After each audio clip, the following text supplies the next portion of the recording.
Here we go. Okay, welcome everyone. I'm really glad that you were able to join us today. This is the Visual Art Remote Learning Strategies with myself. I'm Elizabeth Mon. I'm the Director of Fine Arts at the Oklahoma State Department of Education. And our featured speaker today is Kelly Bisogno from the Virginia Department of Education, and she is the coordinator of Fine Arts there. Before Kelly takes it away, I just wanted to share a few things with you, and then we will get rolling. So our session goals for today are that we're just going to cover real quickly the Return to Learn arts guidance, and then Kelly will present instructional strategies for student success in the virtual art room and share some online lesson examples and resources. And then hopefully at the end, we'll have some time for questions as well. So be writing those down or add them to the chat as we're going, and I will try to get back to those and make notes as Kelly is presenting. And yes, this is recorded. It's recording right now, so no worries there. If you're wanting to go back and re-listen or someone asks you if it was, yes, it's recorded. So our arts guidance, I just wanted to draw your attention to this in case you weren't aware.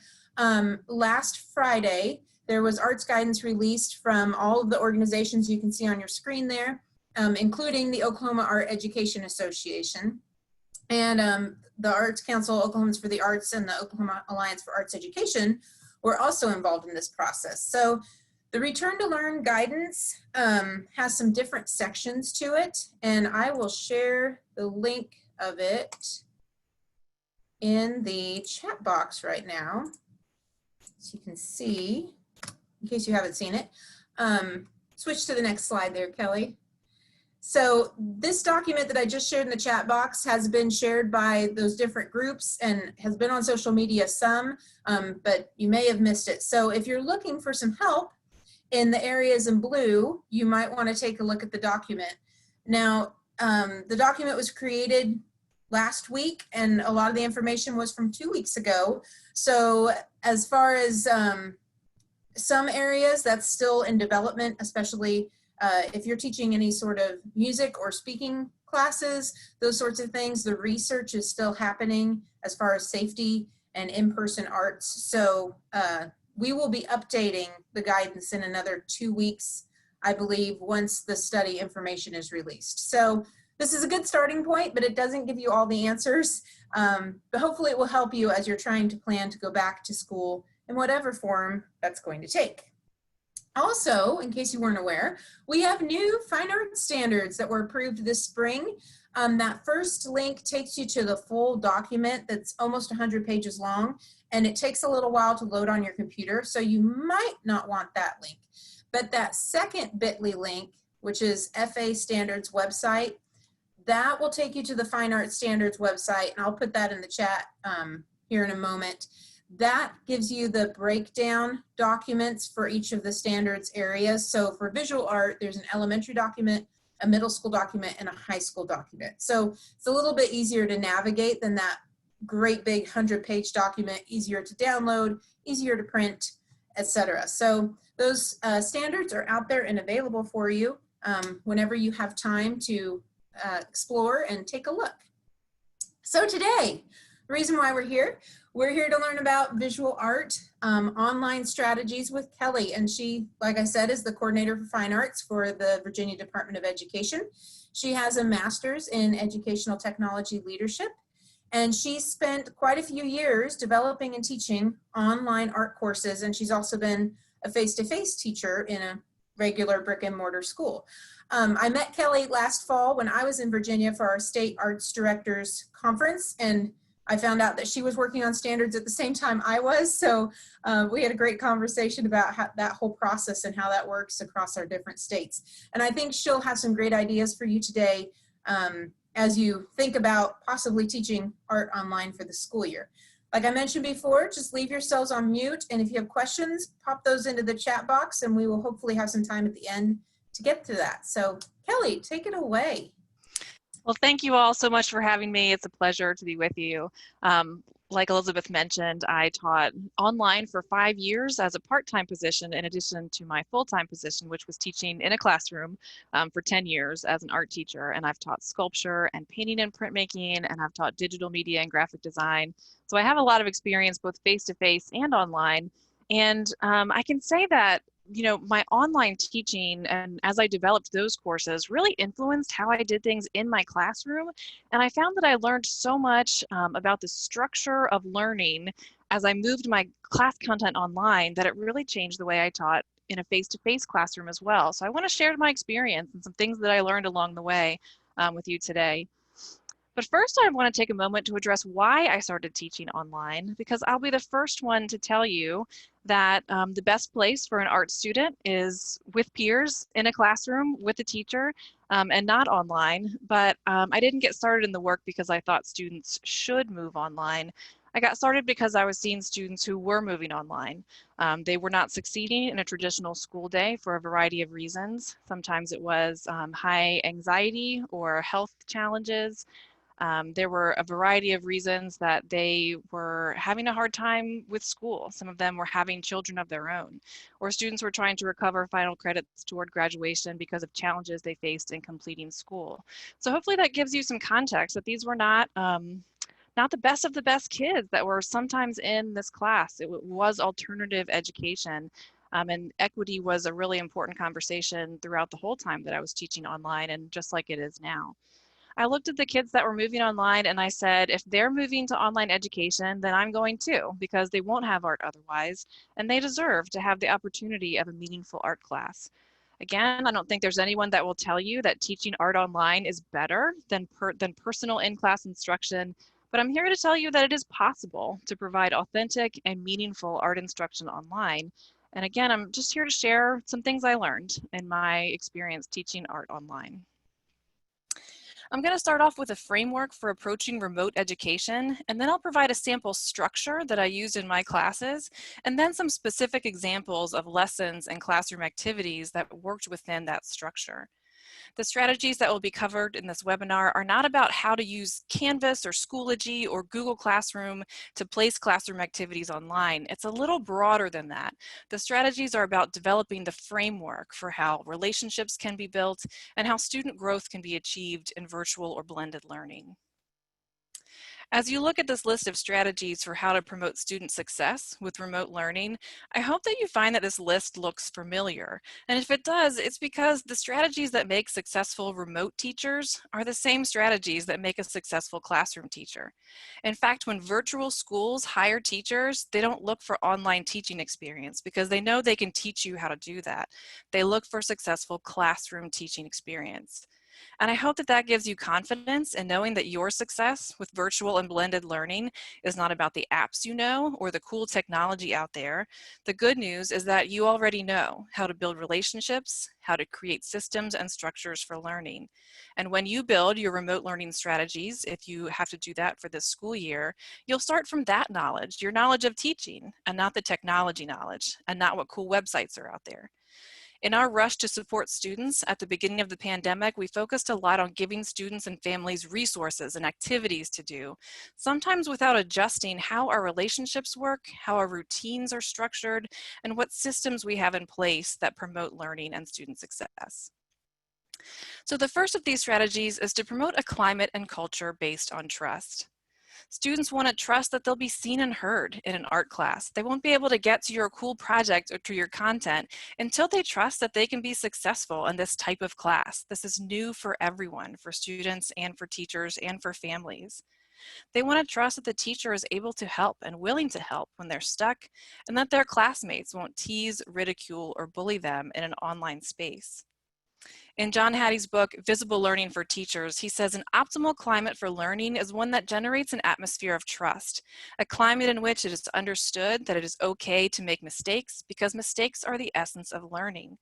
They achieve this by developing a climate of trust between teacher and between student and student. You likely have all kinds of strategies you use at the beginning of your regular school year to help students build trust. Use verbal and nonverbal cues to help them feel safe with you. And we have to think about the strategies that we use in our regular class and how to shift those now to an online perspective. Because again, student success is not about the cool projects you have, it's about them feeling comfortable and that they're in an environment where they can learn. Empathy is key, and empathy extends to students and families who may be experiencing challenges with remote learning. An empathetic practitioner should assume that all families and students are doing the best they can with what they have in their current situation. The author of this article, How to Teach with Empathy in Distance Learning, says, quite simply, this is not the time to tighten up our expectations, to become upset about student participation, to wallow in irritation with parents or criticize colleagues.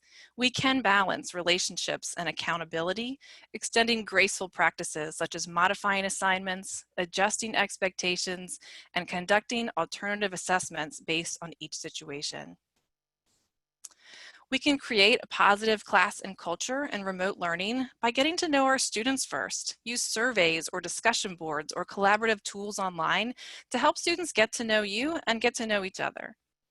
Make your classroom space a safe place for mistakes, whether it's online or in person. Model how to give and receive constructive feedback and give students a chance to practice that with you before you let them loose to give feedback to other people. Model how to respond to diverse ideas, opinions, and beliefs in student interactions, and be prepared for projects and conversations about race. You can get ideas from the Talking About Race web portal from the African American Museum of History and Culture to be prepared for difficult conversations that might come up this school year. You can use a live class session to collaboratively develop community agreements to guide virtual class interactions. And you can provide structures for the building of a class community and positive relationships. This should all be considered before we get into art content. The second is to create systems and structures that support all of our students. Equity goes beyond ensuring that every student has technology access. The next questions to ask ourselves is whether we have created a system and structure for learning that enables all students to learn and grow. In his book, We Got This, Cornelius Minor says, in order to create equity, ask yourself what systems you can influence right now to be more equitable and just. And the answer is likely to include the systems that govern your own classroom. Disrupting systemic injustice can start with these actions. We can question the rules, policies, procedures, and practices that define our classroom culture, and then identify the groups of students who are not benefiting from those routines. Then we change the way we do school so that students who belong to those groups have more opportunities to succeed. He says the question to ask yourself is, what specific things does a child need to do to be successful in this class? He says, I list them. I might even group them into habits, behaviors, and academic skills. And then how often? And then you ask what structures exist to help students do these things consistently. And this shows the specific criteria for success in my classroom. In many classrooms, kids aren't clear on what they have to do to be successful beyond do your work and don't make the teacher mad. Thinking about this ahead of time gives children more control over their success. For me, moving my systems and structures from a face-to-face class to an online class forced me to examine my routines, my procedures, and my beliefs as a teacher because I had to write them down, communicate them to students in an online space, and couldn't depend on verbal cues or greeting them at the classroom door. And then I had to see if those systems resulted in student success and engagement. I had to pick apart those routines and beliefs and make them plain, and then address them. Evaluating my relationships, my systems, and my structures allowed me to narrow down to what is essential, what works best, and what methods truly result in student growth and learning. The first week of my online class was all about learning to be an online student. Students learned to and practiced writing an email. They practiced submitting an assignment and seeing the feedback on that assignment in a low stakes sort of way that didn't have a high point value. They reviewed the course structure and they were able to ask questions about the class before getting started with any kind of course assignment. It's important to be consistent in an online class.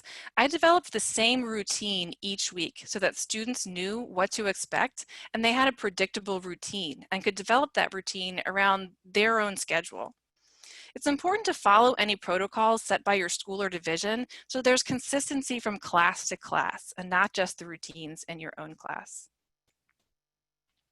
My online students knew that I would send an overview of each week on Sunday, and they knew that there would be a project due the following Sunday. They knew they must create an initial post in the discussion board by Wednesday and reply to at least one or at least two classmates by Friday.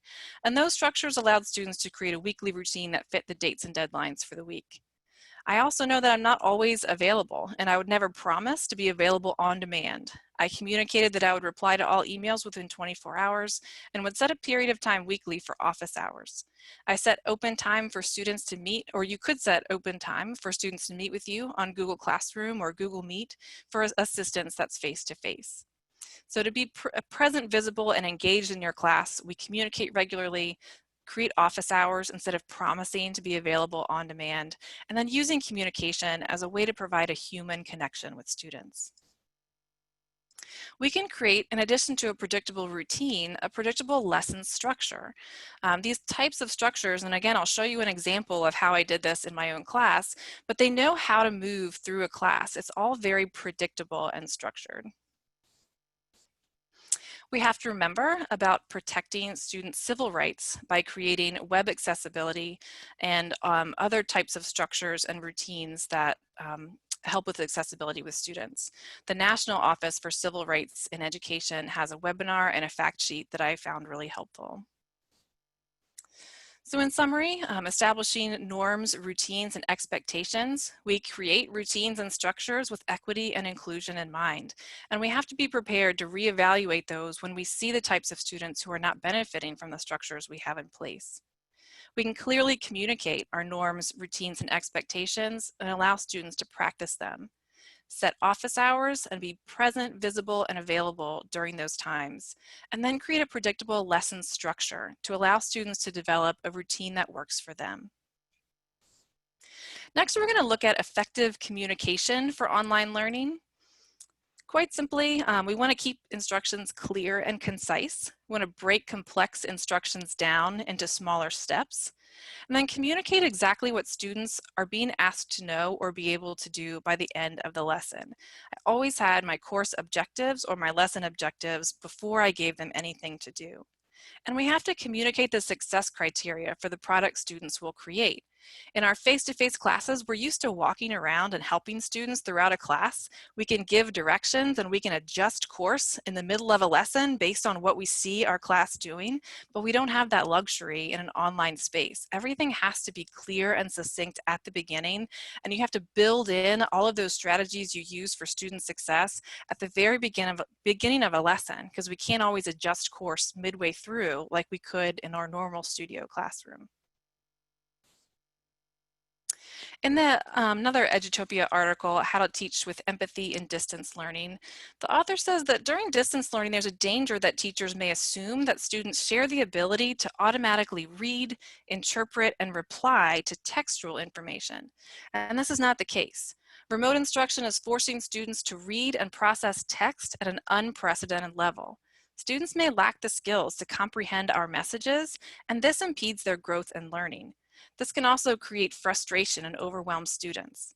What can we do as educators to combat this problem? We can keep things simple. Remember that some students can't read your emails and lengthy assignments due to their reading level. In addition, some students are intimidated or turned off by lengthy text. My experience with teenagers and reading is that they're scanners. They will see a long section of text and they will not read it word for word. They will look and they will scan for key pieces of information that kind of pop out to them. So we can, help create our instructions clear and concise and not wordy. Also, to reduce text demands, we keep all written communication as clear and concise as possible. Provide video directions to accompany the text as often as you can.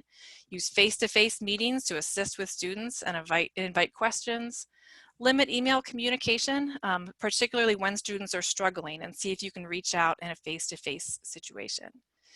This is the big one. Decrease quantity and increase quality. Be selective with the content you choose to deliver and cut out all the extra stuff that we're sometimes add to our face-to-face instruction. Proofread all written information to remove teacher jargon and ensure student-friendly language. Remember, our vocabularies are vast compared to those of most of our students. Effective videos. When I was starting out with online learning, this was the best piece of research that I was able to see. I do not love creating videos. I have a hard time watching myself on video and don't like to review them at the end.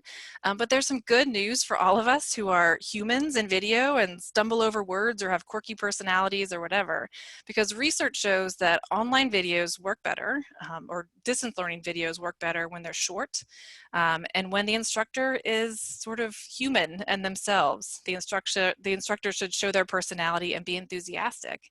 And they compared the research on videos that had a high production quality, ones that, they had professionals come in and make it all perfect, and then the videos that had an instructor just talking or demonstrating something to students. And the student outcomes were much better in the group that were sort of low tech and just normal humans talking to students, that students actually learn better when they have a human connection and not these fancy high production quality videos. So that's really good news for us. We can be ourselves, we can be quirky and weird, we can be normal on our videos. We suggest keeping videos 3 to 4 minutes to support students using a variety of technologies or internet connectivity. It'll help with their bandwidth. So if you have a longer demonstration or instructions that you're doing, you'll want to break those videos up into several smaller pieces so that they can view them one at a time. One more word of advice about videos. You will maximize your time if you keep videos free of specific dates and deadlines. So what I would do was explain a process or do a demonstration, but leave out any dates from that, because I could use those videos from year to year. And if you're developing videos now that would be used for next school year, maybe when we're all back face to face, those videos could be used as sub-plans or to support homebound students or to provide remediation. There are all kinds of uses for these videos that you're creating. So, create them in a way that you could use them from year to year. So again, strategies for communication for remote learning is to keep instructions clear and concise. It is a really hard balance to be clear in your expectations, but without being wordy. But it's really important to find that balance when we're giving instructions to students. Break down lengthy processes into smaller steps, reduce literacy demands, keep videos short, show your face and personality, and don't worry about it being perfect. The fourth strategy is to make assignments meaningful. And I have just a few tips and resources to share about this. I know that we don't have a lot of trouble making assignments meaningful in art classes, but there are just some special considerations for this time. And one is to support social and emotional learning. Some of the ways that we do this in art classes is to help students manage their feelings and emotions, and then develop communication skills that relate to those feelings and emotions. And then we help students develop personal goals and then their own strategies for how to achieve those goals. We can also pair the analysis of artwork with building an emotional vocabulary. And all of these things can help support student emotional and social learning. There are some resources here on the slide that I would point you to for arts education, and then the standards for social and emotional learning. Culturally responsive teaching is a research-based approach that makes meaningful connections between what students learn in school and their cultures, languages, and life experiences. These connections help students access rigorous curriculum, develop higher level academic skills, and see the relevance between what they learn in school and their lives. There's a really great article I've linked to here about culturally responsive teaching and what we need to know. Same book I've mentioned a few times. You can tell I love this book, and Cornelius Minor, We've Got This. He says, before our kids are students, they are people. People care about other people. They care about ideas, trends, and experiences. People want to learn about things they care about. They want to learn how those things come to be, and they want to learn about the concepts that govern how those things operate in the world. People want to discover new things that they can care about, things that will help them to dream beyond their current reality, things that can help them thrive or to maintain or sometimes just to endure. Another great article about how to develop culturally responsive teaching for distance learning. I pulled just one section of this article that I thought was really powerful, but I would encourage you to read the whole article here. When it comes to distance learning, applying culturally responsive teaching requires remixing education by borrowing from the best practices in how kids learn, such as Montessori or project-based learning, in a way that repositions the student as the leader in his own learning. By giving students more agency, the idea is to disrupt old routines around teaching and learning that make the student dependent on the teacher for receiving knowledge. We increase student agency, voice, and choice, and this helps make connections to our content area. I think we've all heard about project-based learning. There are a couple resources here that I'll point you to. PBL for Remote Learning is a new sort of web portal that the PBL Works site has created to support the types of projects that you might do in your class, but how to create them in a remote learning situation. So that link is there. And then some resources for arts-infused project-based learning. And just a quick quote, creating art is more than personal expression. It is a way of investigating, evaluating, and representing the world. Another promising instructional practice I've been interested to learn more about is called place-based learning.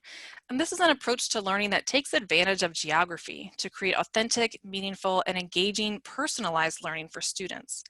More specifically, place-based education is defined as an immersive learning experience that places the student's local heritage, cultures, landscapes, opportunities, and experiences, and uses these as the foundation for the study of our content or curriculum. And there are a few different resources there. I think there's a lot of value in thinking about things that we can do in remote education that we can't necessarily do in our face-to-face class, and what possibilities there are for remote education that, expands the ways that we're able to engage with students. And one of those is having students look at the world around them and the place where they are, and using that as a springboard for learning other things. So in summary, how we plan for meaningful experiences in remote learning. We get to know our students, what they care about, and what motivates them to learn. We communicate and draw connections to the why behind our learning goals. We involve students in setting personal goals and developing strategies to achieve them. We show students how the learning targets relate to things they care about. We incorporate student voice, choice, and agency in learning processes and products as often as possible while supporting them along the way. And the last of these 5 strategies, before I get into some specific examples, is about making learning visible. In this book, Visible Learning for Teachers, it does a great disservice to this work to distill it down to 4 bullet points. But we've talked about some of these already, but these are some of the ways that we have to visibly see that students are meeting the targets of our class. And so even though visible learning is developed as a strategy for our face-to-face classes, I found that the strategies in this book were the most meaningful for me in looking at instruction online, because again, I can't rely on kind of an ongoing verbal and nonverbal cues that I normally have in my class. I need to be able to see what a student is learning very visibly, quite frankly, in an online class. So we've talked about creating a classroom culture of trust and then setting meaningful learning intentions. And I want to look quickly at developing and communicating success criteria and ongoing meaningful feedback. The ideas of visible learning can be seen if you approach planning backwards. When planning for instruction, we must first know what students should know and be able to do, and then decide what that learning will look like. How will it be visible to see physically that the student has learned or done that thing? As a teacher, how can you see the extent to which a student knows the objective or can do it? What will they actually show you? And then you develop the success criteria for that product, and now you design a lesson that allows the student to show you their learning and growth. So this is the best way that I could approach my online teaching, so that I made sure that I could help get them to the successful showing of what they know. And the other piece of that is that we have to check for understanding early and often. Again, we're not walking around the room and seeing who's struggling or who doesn't quite understand how to create a shadow. We have to check for understanding early and often in a way that is a visible back and forth in an online space. And I'm going to show specific examples of this from my class. But we have to put structures in place to check for understanding early and often. That doesn't always depend on you. Students can help each other and you can involve them in that process. So feedback can come from you and or from their peers during the process of creating work.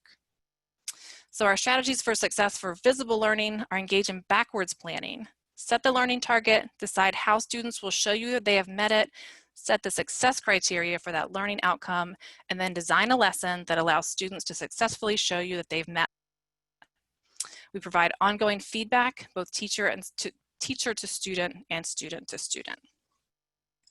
So we've talked about these 5 strategies for student success, and I'm going to provide just a little bit of a more concrete examples of this in action of how I developed my online classes. And the first was that I developed a structure, as I mentioned before, that was predictable from week to week. And so I'm going to share the structure that I developed for my online class, and then I'll get into more specific examples after that. I would ask you, as I'm going through my examples, this is really not about me telling you what lesson content you should have in your classrooms. You all are experts at that already. This is really about developing the structure for learning. And so maybe there'll be some ideas here that you can use in your classroom, but encourage you to think a little bit bigger than the activities themselves and into the structure that promotes student success. So I started out with the lesson content. So this is where at the beginning of every single lesson that I had, whether it was weekly or it sort of spread longer than that, students began with learning art concepts through either videos or readings or presentation.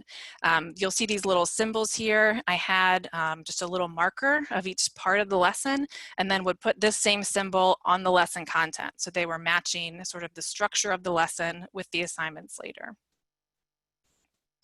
I had discussion boards in my class. I did not do any synchronous learning in my online classes. We weren't quite there yet in technology when I was teaching online.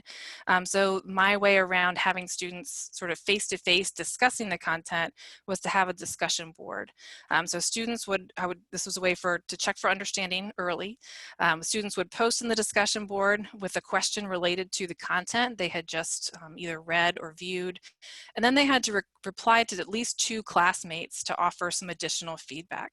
So this first check for understanding didn't depend only on me as a teacher to see how they were learning, but other students could give them feedback if they were kind of going in the right direction. And I'll show some examples of my discussions.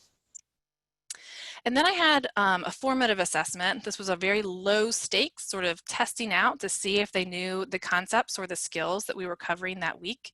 And so I taught 2 different online classes. One was an Art 1. It was drawing, painting, printmaking, and sculpture.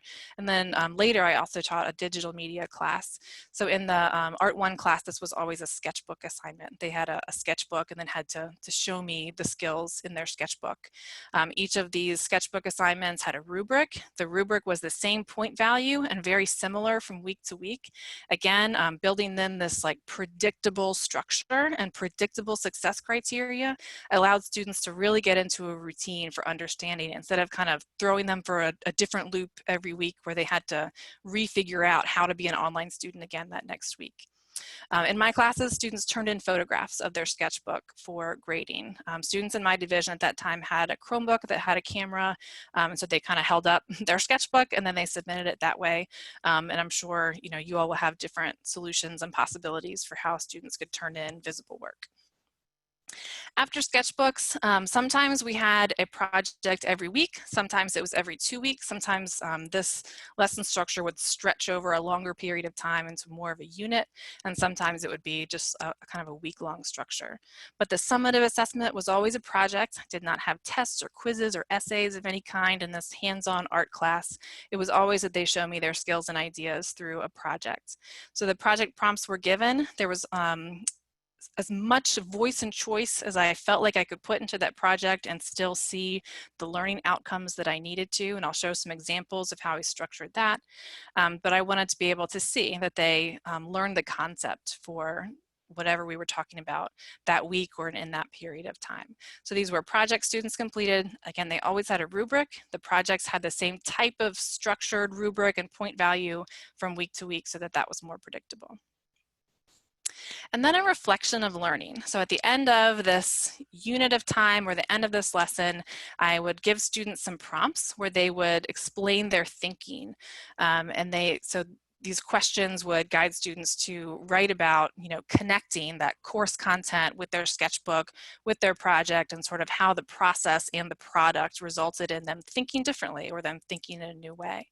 I think now if I were online teaching, I would open this reflection up to be a video or an audio example. There's no reason that it has to be writing for the sake of the art class. So if you wanted to have students explain to you in a minute or less what their process was or what they were thinking about, or respond to reflection questions, that could be done not just through writing. All right, so here I'm going to give 3 specific lessons or unit examples. I'm kind of picking and choosing some tidbits of each of these just to kind of explain and drive some of these points home that I talked about in the beginning. All right, so the first one, at the beginning of the Art 1 class, we did an introduction to art analysis. Students first read sections from an online textbook. I did have access to an art textbook online. I think I could have gotten away with using something like Khan Academy or some articles from online that are available now. But the important thing about these readings were that there were 3 sections of this textbook for them to read. They were short, they were backed up with visual examples, and they were age appropriate. So it's important not just to sort of pick random articles from online that may have been designed for a college student. We really want to keep any readings that are age appropriate. And then students watched 2 videos. These were from Khan Academy, and they helped sort of reinforce those objectives about what art analysis is, about how we carefully look at an artwork in order to describe it and all that we see. And then they got to try it out. So they picked a artwork. We had an image gallery that they would choose from. Now I think I would allow students to really look beyond that image gallery into the types of artwork they find interesting. But they simply had to choose an artwork and then describe it. And then when they responded to classmates, they added to that description. So what did you notice about this student's painting that maybe they didn't write about? How could you expand that description? So we're really thinking about carefully looking at the artwork. So the discussion board rubric and expectations were posted along with the prompt. My discussion board included a little blurb about how to disagree respectfully and how to expand your answers beyond "it's cool" or "it looks good." We talked about how to really expand on our thinking in a written response.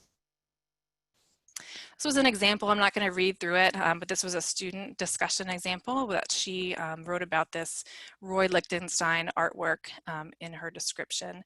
And then again, at least several students from the class would have sort of added to this description to see what they noticed that she didn't. And then they had a formative assessment. So their sketchbook was to create a name tag inspired by the artwork they chose. So what are some similar colors or shapes or types of lines that you would use? And they didn't have any materials at this point, and I'll talk about materials in a moment. So I asked them to use whatever they had around their house, even if it was just a pencil. They had to draw some connection between the artwork and their name tag. And here's the student example of that. So she was drawing inspiration of the types of composition and lines and colors from that painting, and I can see that she's made some really good connections here. And then as a reflection, she simply had to explain the relationships between that artwork she chose in the gallery and then her artwork in itself. And so based on her written response, I could see if she was thinking correctly about how to move forward in this class, about how to really carefully look and pick out important details of an artwork that we were looking at. So again, it's not a quiz or not a multiple choice. It was just, where is your head and is that where it needs to be? And if it's not, if this student wrote a reflection that doesn't quite get to the point of looking carefully, then I would need to design some classroom activities that helps kind of catch them up to speed before we moved on. So it's all about, you know, checking for understanding and not just moving on if they're not getting it. Another lesson I'm going to explain is we talked about how artists create depth in a composition, and we moved into doing an acrylic painting. So my classes were a year-long class. I had the whole class laid out in advance, which I'm not sure we have the luxury of for this year coming up. But I gave them a materials packet that lasted the entire year. It had very basic supplies in it, but it had everything they would need for the lessons for the entire year. And I know that's going to be different than what kind of we're headed into for this year, where we don't have it quite all figured out and all planned out yet. But there are options for you know, really giving students some choice in the materials they're using and allowing them to use things that they have on hand. There's a lot of really robust art lessons that can be done with a pencil, and it might just be that we're, you know, for 1 year only, using some more limited materials than we would have otherwise if we can't get those materials out to students. So there's kind of my materials spiel there. All right, so we talked about, we're going to look at how to create depth in a composition. I recorded a lesson of me giving just a presentation about strategies that artists use, such as overlapping, or as objects go back in space, they get higher in the composition, they get lighter, and they get less detailed. And so we looked at the difference between a foreground, middle ground, and background. We could look at traditional paintings, we could look at video game environments, and we could look at popular movie scenes and see that artists have used these same types of devices throughout lots of different media. So that was the lesson content. For the discussion, they were asked to explore landscape paintings from different times and places and find one they love. I could definitely expand that now to be, you know, anime or a video game environment, or, you know, an animated movie scene that shows these same types of strategies. And so they share their image and then explain how the artist created a sense of depth or things going back in the distance. For their sketchbook assignment, they used a pencil to show me a foreground, middle ground, and background, showing the sense of depth in a composition. So this is their really kind of low stakes, simple assignment. They have a little bit of creativity built in where they can really choose the types of settings or objects that go into their scene. But again, I want to see that things are darker when they're close to you. I want to see that they're lighter as they go back. I want to see things bigger in the foreground and smaller in the background. This is just a way that I can see that they're set up for success, for being able to make choices later about the painting that we're going to make. After that, they use a color plus black and white to create value scales and a gradation. I'm sure this looks very familiar if you're an art teacher, that we want students to understand both the mixing of colors and then to blend them between values. And just as a point, I had a video demonstration for this lesson that went along with the assignment. And again, the types of rubric that was attached to a sketchbook assignment was very similar from week to week and assignment to assignment. So I had 2 formative assignments in this lesson before we got to the summative. And this was spread over 2 weeks. So I had, in 1 week, they did that sketchbook assignment with the pencil and the painting. And then in the next week, we're going to do our project. And the project was that the student will create an acrylic painting that shows depth, and then skill in mixing tints and shades with acrylic paint. And they could make all kinds of choices about what went in their painting. It could be a monster in front of a jungle, or it could be you know, a piece of architecture or a creature or a self-portrait of them standing on a mountain. There were some lots of choices they could have made. I even taught them how to trace their image that would go in the foreground, so that those that were, you know, we'll always have those students who say, well, I can't draw, and then they shut down immediately. So I wanted to make sure they could get past that if they were feeling stuck with the drawing part of it. So we talked about how to find an image and even trace that thing just for that one foreground subject matter if they wanted to. These were the 2 student examples I picked. All right, and then this is really a unit of instruction that I had for my digital media and design class. We used all free web-based programs in this class. There was nothing they ever had to sign up for or subscribe to in order to do anything for this class. They had no materials and they had no requirement of having a particular software on their computer.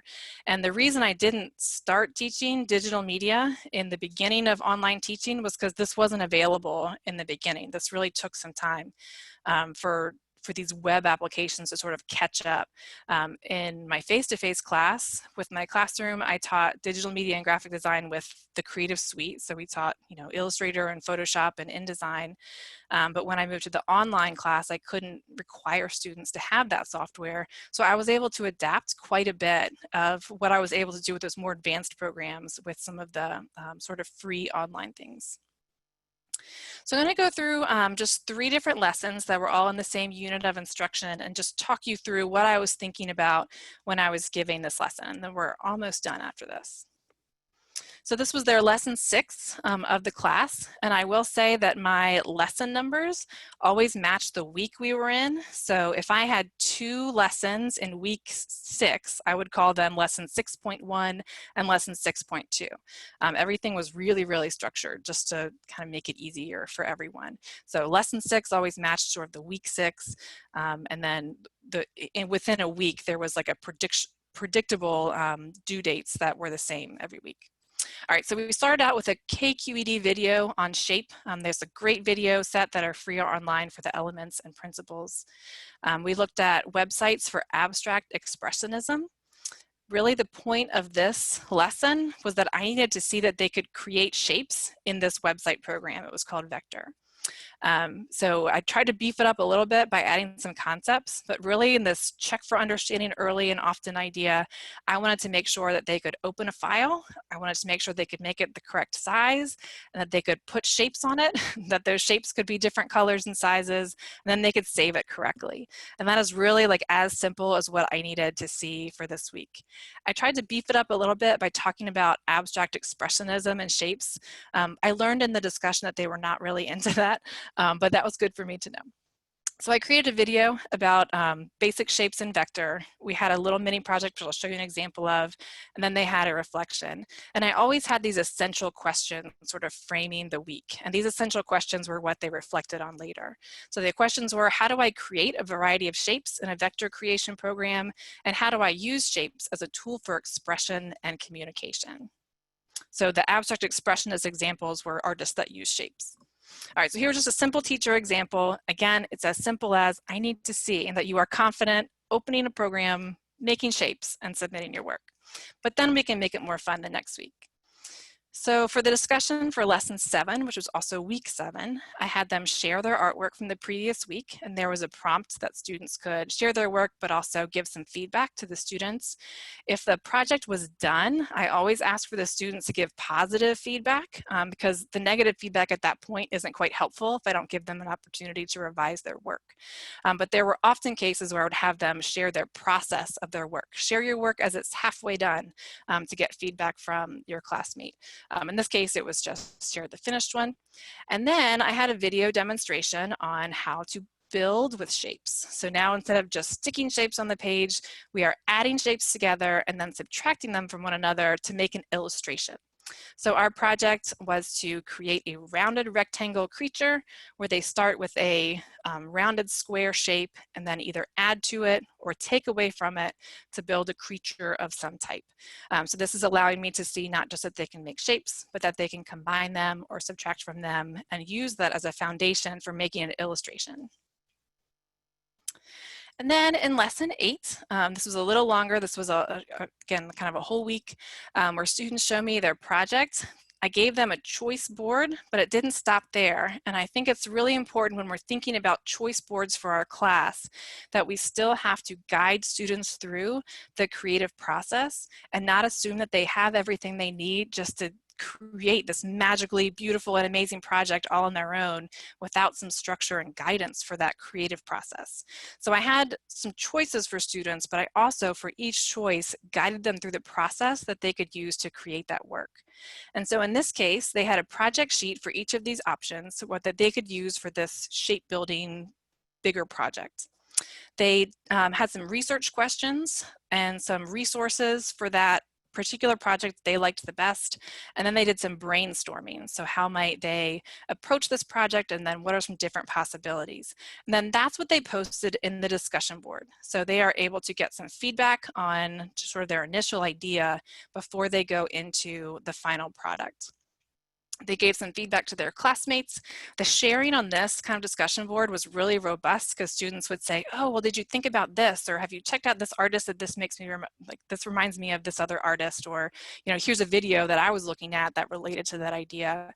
And again, it takes, you know, if you have a whole lot of students in an online space, it takes you as the person that they're looking to as the only source of assistance on a project. Students really can collaborate and help one another before you get involved. So they created their project, and I'll show some examples, and then reflected on their work. And our essential questions were, how do artists and designers use shapes to communicate? How do illustrators use shapes as the building blocks for an illustration? How do designers use the steps of the design process, which is something we had covered in a previous lesson? And then how do I demonstrate creativity and originality in the creation of my project? Students could create a character, they could create a self-portrait, they could create a creature or a landscape, or they could have done a series of abstract expressionist work. None of them did that. They did not like that. All right, so here was the characters. They could make it real or imagined. We had this little alien guy, and then kind of a more cutesy little deer. Someone else did a self-portrait. And again, they loved making characters, whether they were real or imaginary or a self-portrait or a person. So I think all of them chose one of those two things, but I also gave the example of a landscape that was made with creating shapes that create another level of choice. And then again, I shared that they could have done the abstract idea, but they did not. All right, well, I can open it up for questions at this point. And again, I know that not all of you will identify with these exact lessons for your class, but I hope it shows you how to think about your most successful lessons you already know about, and then how to structure them for an online space. Again, this was me sharing my experience. This is what I experienced and what I know in the environment that it was in at the time. I think it's going to take all of us to really problem solve for this unique time in history, and all of us working together and sharing ideas and collaborating. So I'd love to hear your questions, or if you simply want to share an idea, I think that's great too. Yeah, so we had a question in the chat about your rubric for the sketchbook. Would you be willing to share your rubric? You know, I've gotten this question a lot. The problem is when I share that as a state director of arts, that becomes like the state rubric. And, you know, I'm not sure that I had it all figured out when I was doing this 5 years ago. And so I'm not ready to share that rubric as the example of how it must be done. I think it's going to take all of us thinking about kind of what works for our students in our area. And so, no, I'm not able to share the rubrics that I use. I think I would have to, I think I would reevaluate those rubrics that I used for this particular time and place and the students that I would be using. So I think it's important for all of us to think about the grading policies of our own area and our own division and our own school to help provide some of that consistency for students too. And we had a resource shared in the chat if everyone saw it. It was the before and after camera by Capture Labs. And Amy said that was a free app. And Amy, if you wanted to unmute and share a little bit more about that, I'm sure a few folks would be interested. Hey, I have been doing some portraits on Canvas, and I've been kind of doing a portrait study where I'm drawing the same portrait over and over again. Can everybody hear me? Yeah.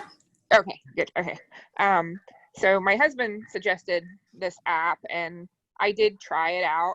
I chose to just go ahead and freehand, but you can choose to take a picture from your phone, and it makes it transparent, so you can make it as transparent as you want, and you can hold it up in front of your canvas if you have something to hold, like a um, tripod type thing where you can place your phone in and it holds it for you. It helps to keep your hand from getting tired, but it's almost like projecting, like digital projection. So it's not actually putting it on the canvas, but you can see the canvas through your phone, and you can trace an image onto the canvas by looking at your phone. You can see where the image would go, and it can help with placement or proportion. Yeah, so I mean, I think it would take a little bit of practice for like precision drawing, but just as far as like ideas of shapes or placement of things, it would work fairly well. That sounds very cool. Yeah. A question here about lighting when you're doing the short videos. What did you do for lighting? I try to be in front of an open window. I don't even have any lights on in this room right now. I just have the window open. So I found that the natural light kind of works. If I was filming at night, I would just make sure I had a light on, but one that wasn't too yellow.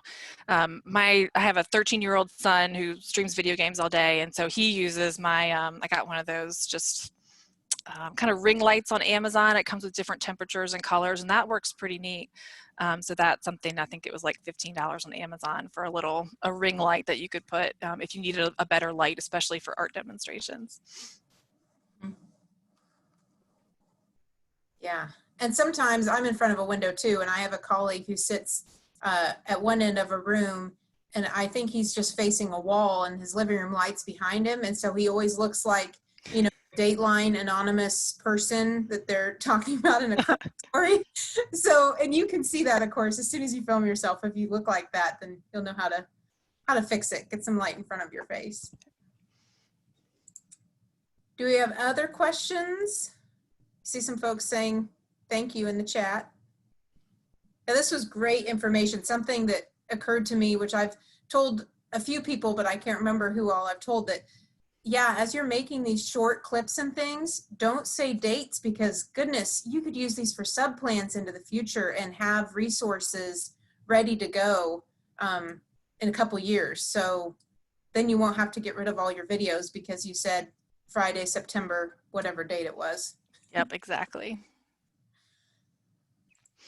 I see someone asked, what is the best discussion board? And I think the best one is whatever your school division is using for a learning management system. So I had done classes in Blackboard and then also in Canvas, and it was just the ones that were built into that learning management system. So that's my advice, is to help students by being as consistent as possible with your division and using what's there. And in order to learn about a discussion board, it might just take going into the LMS help menu and typing in discussion board and then letting them kind of guide you through it based on whatever that is. I think that we have to start with knowing what we want the technology to do, and then we just ask the question, how does it do that thing? And usually the help menu in an LMS or whatever you're using will kind of guide you through that process. And the video and the slides in a PDF format, they will be on the Fine Arts website as quickly as our tech guy can get it uploaded to YouTube. Sometimes he has a lot in his queue to get on there, so I don't know how many days it will be before he has the video available, but he will be working on that. And Rosalind asked about the links in the PDF, and I will go through and make sure that those are live links so that when you open the PDF, they actually take you somewhere. So I know sometimes you open PDFs and all the links are gone. Very unfortunate. Any other discussion thoughts?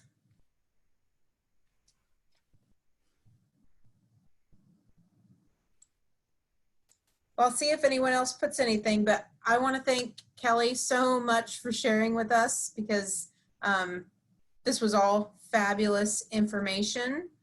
The projects we were talking about, Winter, you might have to unmute. Was that a project that Kelly was talking about? Yes, she was talking about the Art One projects, and I heard a couple that were interesting. I wanted to see her videos on them. Yeah, I don't have that in a way that I can share it. I worked for a school division that still has all that content housed, and I don't have access to it in a way that I can share it. So I'm sorry that I can't share more.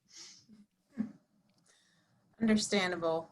Yeah. Yes, this will be on the Fine Arts page. So I will make sure to also share that out on Facebook and other social media so that folks will see it. I'll put it in the Oklahoma Art Education Facebook page as well. I know some of you are members of that, so I'll make sure it's there. Okay. Well, thank you, Kelly, so much for joining us. Thank you to all of you who were on the call. My best wishes to you as you're figuring out what your classroom will look like for this fall. I know for a lot of you, it's still up in the air and you don't seem to have any concrete answers, but I hope answers start coming to you because we're all looking at school starting. So we need to get there. Thank you, Kelly. Thank you all.